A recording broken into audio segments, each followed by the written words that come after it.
A lot of us have hobbies or areas of interest or things that we really like to do that we don't get to do all the time. And it's one of the characteristics of some of those activities are they come from our past. We have memories of our childhood or maybe when we are young adults doing something and really enjoying it. You know, for some people it's a glassy, smooth lake and the ski boat's running good and you can smell that exhaust. Or for some people it's a ski resort and you're the first one up the chairlift and the powder is just perfect. Well, I'll tell you right now, it feels like Christmas has come around in March for me. Because as a kid and as a young man, I spent thousands of hours cutting and splitting wood. And at the time, I didn't realize just what a pleasure it is to walk up to nice straight-grained wood and just bust it apart with a splitting maul. But it is a pleasure. I don't get to do it much. I thought I was going to get to do it 3 months ago, and I was excited. I went down to help a little old lady that it came to my attention she had some wood that needed to be split, and I grabbed a splitting maul and down I went. And it was a big disappointment because it was some really twisted white oak and madrone. It just didn't want to split. I worked myself to death there for about 2 hours and got a blister and very little firewood to show for it. But I think this is going to be different. So I'm going to go through about half of this stuff, I think. I'm 63, but I think I can go through half of this. I'm going to go back and forth between the 6-pounder and the 8-pounder. Here's a spoiler alert. I used this when I was a kid. I was much stronger. I loved it, and I put a fresh handle in it this morning for the occasion. Now, it's possible that this wood is going to be tougher than I'm thinking. And I learned a couple months ago that my hands are a little softer than they used to be. So I'm going to put a glove on the left.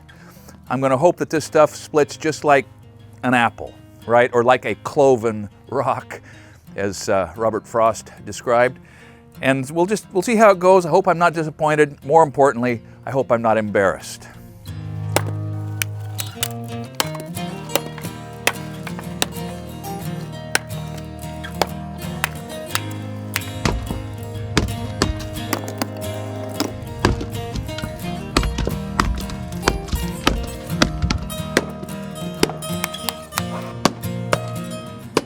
So as you could see, 3 of those blocks didn't get the memo about giving up without a fight, but that's because 2 of those blocks had some knots and one of them was a piece of white oak, which sometimes splits just as easily as ash and sometimes can be a little curly.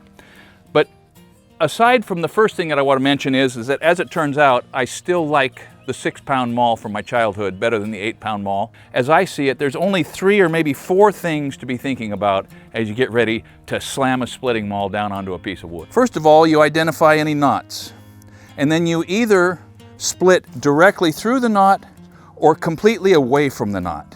If you come by the side of the knot, you have most of the difficulty that the knot can give you and none of the advantage of possibly being able to split the limb in half, okay? But if you just look at the top of the block, the checks that are happening as the block dries out are probably going to show you the 2 places that the block is already thinking about giving up. In this case, it's either right across here, by that knot, or right through here, completely away from that knot. Third thing is, let's drop down here onto this block. So this block is one of those that got the memo about giving up without a fight. It's just begging to fly apart. But in general, I don't like to hit in the middle usually, because sometimes the middle will just soak up the impact. I like to get out on the edge with the maul lined up with one of the checks, preferably this one. See, that block's ready to fall apart already. But if you head out on the edge, can you see that you have a longer lever arm between the spreading moment that the maul creates and the distance across the block? So in general, hit towards the edge. Place your shots to do what nature is already trying to make happen, and be strategic about how you deal with knots.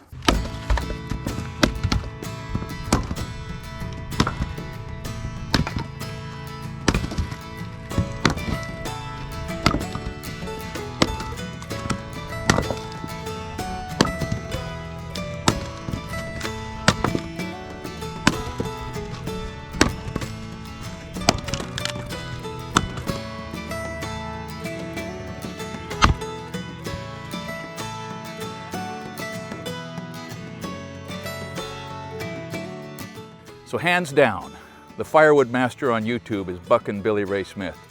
Now sometimes I see him using an axe instead of a splitting maul. I don't get that, but that man can get the work done. So if you've enjoyed this, you'll enjoy that.